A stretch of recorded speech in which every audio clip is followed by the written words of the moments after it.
दोस्तों, वो कौन सी औलाद होती है जो अपने ही माता पिता को परेशान करते हैं? मित्रों, भगवान शिव ने बताया है कि जिस औलाद में ये 3 गुण होते हैं, वह औलाद अपने माता पिता को बहुत परेशान करते हैं। तो दोस्तों, आइए उन 3 गुणों के बारे में जान लेते हैं, जिनके कारण वो अपने माता पिता को दुख देते हैं। तो दोस्तों, आप सभी लोग हमारी वीडियो के अंत तक बने रहिए, जिससे अनुमान लगा सके कि आपके बच्चों तथा आपके अंदर वे गुण तो नहीं हैं। एक बार की बात है, देवर्षि नारद पृथ्वीलोक का भ्रमण करके आकाश होते हुए भगवान शिव शंकर के पास जाते हैं। तब भगवान शिव कैलाश पर्वत पर अपने नंदी के साथ विराजमान होते हैं। तभी देवर्षि भगवान शिव शंकर के पास पहुंच जाते हैं। भगवान शिव देव मुनि नारद को देखकर कहते हैं, हे देव मुनि नारद, आज आपका कैलाश पर्वत पर किस कारण से आना हुआ? तब देव मुनि नारद कहते हैं, हे प्रभु, मैं अभी अभी पृथ्वीलोक का भ्रमण करके आ रहा हूँ और मैंने देखा कि पृथ्वीलोक पर बहुत सी औलाद अपने ही माता पिता के बुढ़ापा का सहारा नहीं बन रहे हैं तथा अपने माता पिता को बुढ़ापे में बहुत दुख देते हैं। तो हे प्रभु, मैं आपसे निवेदन करता हूँ कि आप मुझे बताने की कृपा करिए कि वह कौन सी औलाद होती है जो अपने माता पिता को परेशान और दुख देते हैं। तब भगवान शिव शंकर जी कहते हैं, हे देव मुनि नारद, हम आपको आज एक अत्यंत पवित्र कथा सुनाते हैं, जिसे सुनने के बाद आपको आपके सभी प्रश्नों के उत्तर अवश्य मिल जाएंगे। भगवान शिव जी कहते हैं, जो व्यक्ति इस कथा को ध्यानपूर्वक पूरा सुनता है, उस व्यक्ति के बच्चे बुरी संगति से बाहर आते हैं तथा अपने माता पिता की सेवा जीवन भर करते हैं। दोस्तों, अगर कथा पसंद आए तो वीडियो को लाइक करके चैनल को सब्सक्राइब करके कमेंट बॉक्स में हर हर महादेव अवश्य लिख दीजिएगा। तो चलिए दोस्तों, कथा को शुरू करते हैं। प्राचीन काल की बात है। एक नगर में रामसेन नाम का राजा रहता था, जिसकी एक बहुत ही सुंदर कन्या थी। रामसेन की कन्या का नाम था छाया। उसे अपने रूप पर बहुत ज्यादा घमंड था। माता पिता की वह शुरू से ही लाडली बेटी थी, इसलिए पूरी स्वतंत्रता के साथ खेली कूदी और बड़ी हुई थी। उसे इस बात का भी अभिमान था कि वह एक राजकुमारी है। वह अपने आगे किसी को कुछ नहीं समझती थी। वो चलते फिरते लोगों का अपमान करती रहती थी। भगवान शिव जी कहते हैं, हे देव मुनि नारद, हर व्यक्ति को बेटा हो या बेटी, जरूरत से ज्यादा आज़ादी मिल जाने पर वो बिगड़ जाता है और उन्हें बिगाड़ने में सबसे बड़ा योगदान उनके ही माता पिता का ही होता है। बच्चे अगर मनमानी करने लगे तो माँ बाप को उनकी तरफदारी नहीं करनी चाहिए, बल्कि उनकी गलती पर उन्हें समझाना चाहिए। जरूरत पड़े तो डांट फटकार मारना भी चाहिए, और बच्चे भी आपकी बात तभी मानेंगे जब आपने उन्हें बचपन से समझाया होगा, उनकी हर एक गलतियों पर नजर रखी होगी, उन्हें आदर्शों का पाठ पढ़ाया होगा, उन्हें संस्कारों से सींचा होगा। यदि माता पिता ने ऐसा नहीं किया है तो औलाद के बड़े होने पर आप उन्हें दंडित करके भी सुधार नहीं सकते। तब तो आपका समझाना भी उनको तीर के बाण की भांति चुभेगा, वह आपके वश से बाहर हो जाएंगे। राजकुमारी छाया का स्वयंवर। भगवान शिव आगे कहते हैं, हे देव मुनि नारद, राजा रामसेन की कन्या के लिए जो भी रिश्ता आता तो वह अपने दुष्ट स्वभाव के चलते उसे लौटा देती थी। उसके लिए न जाने कितने रिश्ते आए और उसने सबको अपमानित करके उनकी हंसी उड़ाते हुए वहां से वापस कर दिया। राजा भी बेटी की इन हरकतों से बहुत परेशान होने लगे थे। एक दिन राजा ने बेटी छाया के लिए अपने राज्य में एक स्वयंवर का आयोजन किया। कई जगह के राजकुमार राजा महाराजा स्वयंवर में भाग लेने के लिए आए। सारे राजा महाराजा आकर अपने अपने आसन पर बैठ गए। उधर राजकुमारी छाया हाथ में माला लेकर अपनी सहेलियों के साथ राज दरबार में जा रही थी। छाया अपनी सुंदरता के घमंड में भरी हुई थी। सभी राजकुमारों को गौर से देखती हुई आगे को बढ़ने लगी। वह जिस भी राजकुमार के सामने पहुंचती थी, उसी की किसी न किसी बात पर खिल्ली उड़ाती और आगे बढ़ जाती। सभा के बीच राजकुमारी की बातों से अपमानित होकर वे सारे राजकुमार राजसभा से उठकर चले जाते। राजकुमारी एक मोटे से राजकुमार के सामने पहुंची। वह उस मोटे राजकुमार की हंसी उड़ाती हुई अपनी सहेलियों से बोली, हे सहेली, देखो तो इन महाशय को, इनका शरीर कैसा लग रहा है, जैसे किसी ने आटे का बोरा रख दिया हो। उसके शरीर की बनावट पर वह काफी देर तक हंसी उड़ाती रही। वह राजकुमार राजकुमारी की बातों से लज्जित होकर दरबार से चला गया। इसी तरह राजकुमारी फिर अगले राजकुमार के पास पहुंच गई। वह राजकुमार देखने में कुछ लंबा था। राजकुमारी छाया ने अपने कटु शब्दों से उसे भी खूब अपमानित किया। कहने लगी, देखो सहेली, ये तो कोई खंभा मालूम पड़ता है, इसे तो किसी चौराहे पर खड़ा करके इसके ऊपर मशाल लगानी चाहिए। राजकुमारी के अपशब्दों से पीड़ित होकर वह भी मुंह बनाता हुआ वहां से चला गया। एक राजकुमार की तो काफी बड़ी दाढ़ी थी। उसे देखकर राजकुमारी ठहाके मारकर हंसती हुई बोली, अरे सहेली, हमारे पिता ने तो स्वयंवर में लंबी दाढ़ी वाले बकरों को भी बुला लिया है। इसे तो मेरी जूती भी विवाह ना करे। दोस्तों, राजकुमारी उसके रंग रूप और दाढ़ी की खूब खिल्ली उड़ाती रही, परंतु उस दाढ़ी वाले राजकुमार ने राजकुमारी के लज्जित करने पर तनिक भी बुरा नहीं माना, क्योंकि वह राजकुमारी को अपना दिल दे बैठा था। वह भी दरबार से उठकर चला गया। राजा का कठोर निर्णय। दोस्तों, अब तो एक एक करके राजकुमारी ने सारे राजकुमारों को बेइज्जत करके नापसंद कर दिया। ये बात छाया के पिता रामसेन को बहुत बुरी लगी। राजा साहब सोचने लगे, इस लड़की ने तो हमारे दरबार में आए हुए हमारे सारे मेहमानों को बेइज्जत किया है। इस लड़की को इसकी दुष्टता का दंड अवश्य मिलेगा। गुस्से में राजा ने भरे दरबार में ये घोषणा कर दी कि भाइयों, मैं अपनी बेटी की ऐसी हरकत के लिए आप सबसे क्षमा मांगता हूँ, पर आज मैं सबके सामने ये घोषणा करता हूँ कि इस कन्या का विवाह अब मैं किसी राजकुमार से नहीं करूँगा, बल्कि अब मैं इसका विवाह किसी भिखारी के साथ करूँगा, जो रोज भीख मांगकर ही अपना पेट पालता होगा और उसके साथ रहकर यह भीख मांगकर खाएगी तो इसे अपनी करनी पर पछतावा जरूर होगा। राजा की ऐसी घोषणा सुनकर दरबार में बैठे सभी राजकुमारों ने राजा की बहुत प्रशंसा करी। सभी कहने लगे कि राजा साहब, ऐसी असभ्य एवं असंस्कारी कन्या के साथ ऐसा ही होना चाहिए। इतना कहकर वे सब राजकुमार राजा के दरबार से चले गए। छाया का विवाह एक भिखारी से। तभी वहां से एक भजन गाता हुआ भिखारी गुजरा। भिखारी की आवाज सुनकर राजा ने अपने नौकर को भेजकर उस भिखारी को अपने दरबार में बुला लिया। उस भिखारी की बहुत ही दयनीय दशा थी। मैले कुचले फटे पुराने वस्त्र पहने था।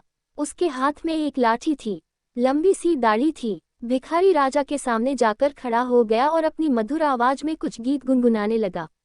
भिखारी का मधुर गीत सुनकर राजा बहुत प्रसन्न हुआ। प्रसन्न होकर राजा ने भिखारी से कहा, हम तुम्हें इनाम के रूप में अपनी बेटी सौंप रहे हैं। आज से ये तुम्हारी पत्नी है। तुम इसे अपने साथ ले जाओ और जैसे भी रूखा सूखा बन पड़े स्वयं खाना और इसको भी खिलाना। दोस्तों, अपने पिता रामसेन का ऐसा कठोर निर्णय सुनकर छाया बहुत दुखी थी कि उसके पिता ने ये क्या कर डाला। पहले तो उसने भिखारी के साथ जाने से साफ इनकार किया, पर राजा का ऐसा ही आदेश था, इसीलिए उसे विवश होकर उस भिखारी के साथ जाना पड़ा। राजा ने कहा, बेटी, तुमने किसी राजघराने में जाने का अधिकार पूरी तरह से खो दिया है। अब से यह भिखारी ही तुम्हारा पति है। इसी के साथ तुम्हें अपना सारा जीवन बिताना पड़ेगा। अगर तुमने इसे धोखा दिया या इसका साथ छोड़ा तो तुम्हें मृत्युदंड भी दिया जा सकता है। दोस्तों, राजा ने छाया का विवाह उस भिखारी से कराने के बाद उसे अपने घर से विदा कर दिया। छाया रोती चिल्लाती छाती पीटती हुई भिखारी के साथ चली गई। भिखारी उसे लेकर खुशी खुशी एक जंगल में लेकर चला गया। उस जंगल में उसकी एक अत्यंत सुंदर कुटिया थी। उस कुटिया के पास में वह भिखारी एक आम का पेड़ लगा कर रखा था। उस पेड़ पर बहुत सारे आम पके हुए थे।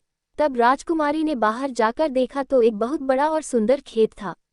छाया ने उस भिखारी से पूछा कि यह खेत किसका है, तो भिखारी ने जवाब दिया कि हे राजकुमारी, मैंने ऐसा सुना है कि यह खेत उसी दाढ़ी वाले राजकुमार का है जिसे तुमने अपने स्वयंवर में दाढ़ी वाला बकरा कहकर अपमानित किया था। पर आपका दुर्भाग्य देखिए, बदकिस्मती से मैं भी आपको उसी दाढ़ी वाले की तरह लंबी दाढ़ी वाला मिला हूँ। अगर तुम उस दाढ़ी वाले से विवाह कर लेती तो आज इस खेत की तुम स्वयं मालकिन होती। पर अब पछताने से कोई फायदा नहीं है। जब चिड़िया चुग गई खेत, अब तो तुम्हें मुझ जैसे भिखारी के साथ ही जिंदगी भर रहना है। पछतावा और बदलती किस्मत। दोस्तों, फिर कुछ दूर आगे चलने पर राजकुमारी छाया को सुंदर फल फूलों से लदा हुआ एक बाग दिखाई दिया। छाया ने कहा, थोड़ी देर इस बाग में ठहर कर विश्राम कर लेते हैं। ये बाग किसका है? बड़ा ही सुंदर है। भिखारी ने उत्तर दिया, राजकुमारी जी, यह बाग भी उसी दाढ़ी वाले बकरे का है जिसका तुमने अपमान किया था। इसलिए अति शीघ्र विश्राम करके यहाँ से निकल चलो, वरना उस दाढ़ी वाले राजकुमार को पता चल गया तो वह हमें अपमानित करके भगा देगा। सोचो, अगर तुम उससे विवाह कर लेती तो ये बाग भी तुम्हारा होता और तुम्हें मुझ भिखारी के साथ नहीं आना पड़ता। पर तुम्हारा घमंड ही तुम्हें यहाँ ले आया है। तब दोस्तों, भगवान शिव मुनि नारद से कहते हैं, इस प्रकार वे बातें करते हुए दोनों आगे को बढ़ते हुए चले गए। कुछ दूर आगे जाने पर वह एक बहुत सुंदर नगर में पहुंचे। ऐसा लग रहा था जैसे वह नगर किसी राजा की राजधानी हो। छाया ने पूछा, यह नगर किस राजा का है? भिखारी ने उत्तर दिया, हे प्रिय, यह नगर मेरी नज़र से तो एक राजा का है, पर आपकी नज़र से तो यह नगर उसी दाढ़ी वाले बकरे का है जिसे तुमने भरी सभा में बेइज्जत किया था। सोचो, अगर तुमने उससे शादी कर ली होती तो तुम इस नगर की रानी बन जाती।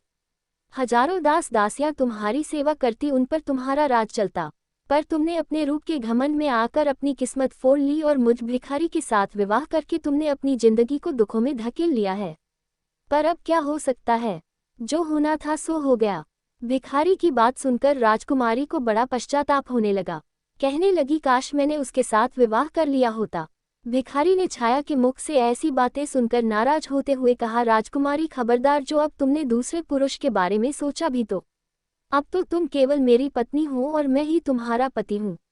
अब महलों के सपने देखना छोड़कर तुम्हें मेरे साथ मेरी झोपड़ी में रहना चाहिए।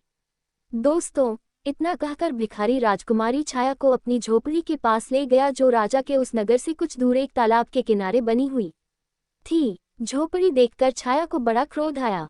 कहने लगी, ये कितनी बेकार सी झोपड़ी है, मैं इसमें कैसे रह पाऊंगी, इसमें रहकर मेरा दम घुट जाएगा। मैं बहुत बड़े महलों की रहने वाली हूँ, इस छोटी सी झोपड़ी में मेरा गुजारा कैसे होगा, मैं यहाँ कैसे रहूंगी। भिखारी बोला, मुझे नहीं पता, परंतु राजकुमारी, अब आज से यही झोपड़ी तुम्हारा नया घर है और इसी में तुम्हें रहना पड़ेगा। छाया ने पूछा कि यहाँ पर तुम्हारा कोई नौकर चाकर नहीं दिखाई दे रहा है, झोपड़ी की साफ सफाई कौन करेगा। भिखारी ने कहा, हे राजकुमारी, ये तुम क्या कह रही हो, मैं कोई राजा नहीं हूँ, ना कोई राजा का बड़ा अधिकारी या कर्मचारी हूँ जो मेरे पास नौकर चाकर होंगे। मैं तो खुद एक भिखारी हूँ, मैं तो नौकरों से भी बहुत गया गुजरा हूँ। झोपड़ी का सारा काम अब तुम्हें और मुझे ही करना पड़ेगा। चलो अब तुम पहले झोपड़ी की साफ सफाई करो, फिर तुम मेरे लिए खाना बनाओ, मुझे बहुत भूख लगी है, चलते चलते मैं थक चुका हूँ। कर्म और दंड। तब भगवान शिव देव मुनि नारद से कहते हैं, छाया को भोजन बनाना तो आता ही नहीं था, इसलिए दोस्तों भिखारी और राजकुमारी ने मिलकर उल्टा सीधा खाना बनाया और खाकर दोनों सो गए। दूसरे दिन भिखारी ने राजकुमारी को जगाया और घर का सारा काम करने को कहा। राजकुमारी पूरे दिन काम करती रही और भिखारी की डांट फटकार सुनती रही। 2-4 दिन इसी तरह बीत गए। घर में जो कुछ खाने को था वह भी खत्म हो गया। भिखारी बोला, प्रिय, अब खाने को तो कुछ बचा भी नहीं, जो कुछ मैं मान कर रखा था वह सब खत्म हो चुका है। आगे की जीविका चलाने के लिए हमें कुछ काम करना पड़ेगा। एक काम करो, मैं तुम्हें इस आम के पेड़ से आम तोड़कर टोकरी में भर कर दे दूंगा, तुम उस आम को बाजार में ले जाकर बेच कर आना।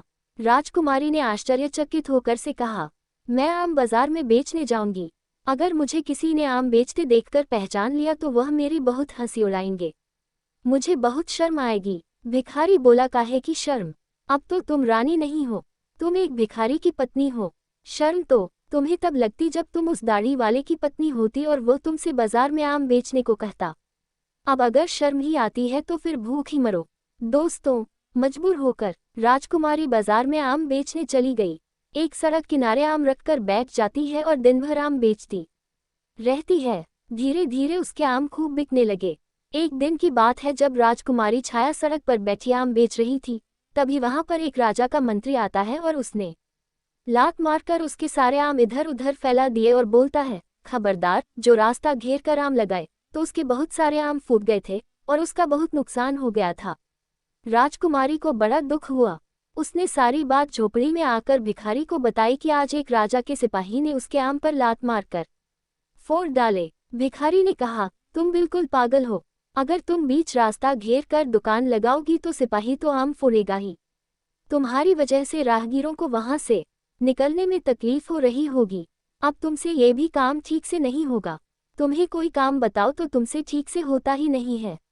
अब मैं जा रहा हूँ और तुम्हारे लिए कोई और काम तलाश करूंगा।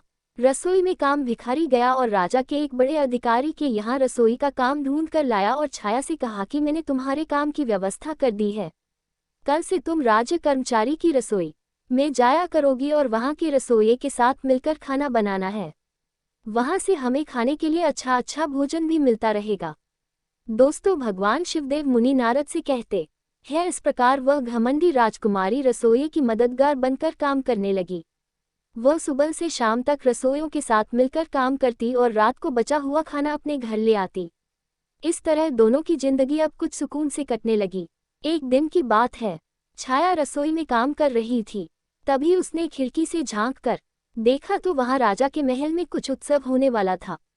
पूरा राजमहल सजाया हुआ था, बड़े बड़े मेहमान आ रहे थे, नौकर चाकर उनका स्वागत कर रहे थे। महल में बड़ी धूमधाम थी। राजकुमारी वह सब देखकर अपनी किस्मत को कोस रही थी, अपनी किस्मत पर आंसू बहा रही थी और सोच रही थी कि काश मैं भी इतनी घमंडी नहीं होती तो मुझे ये दिन देखने को नहीं मिलता। वह वहां खड़ी खड़ी सोच रही थी, तभी वहां दो दासियां आती हैं और कुछ खाने का सामान उसकी टोकरी में रखकर चली जाती है।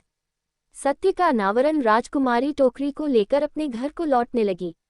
अभी वह दरवाजे से निकली ही थी, तभी सामने से एक राजसी पोशाक पहने एक पुरुष ने आकर उसे रोक लिया। देखने में वह वहां का राजा महाराजा मालूम पड़ रहा था। राजकुमारी ने जब उसके चेहरे को देखा तो वह डर के मारे कांपने लगी, क्योंकि वह राजा वही दाढ़ी वाला था जिसको छाया ने अपने यहाँ दाढ़ी वाला बकरा कहकर अपमानित किया था। राजा ने राजकुमारी से कुछ नहीं कहा, बल्कि वह उसे उसका हाथ पकड़कर दरबार में लेकर पहुंचा, जहां तमाम मेहमान लोग बैठे हुए थे। वहां की भव्यता को देखकर घबराहट में राजकुमारी के हाथ पैर कांपने लगे। उसके हाथ से टोकरी छूटकर जमीन पर गिर पड़ी। टोकरी में रखा हुआ खाना जमीन पर गिरकर इधर उधर बिखर गया। राजकुमारी बहुत उदास हो गई।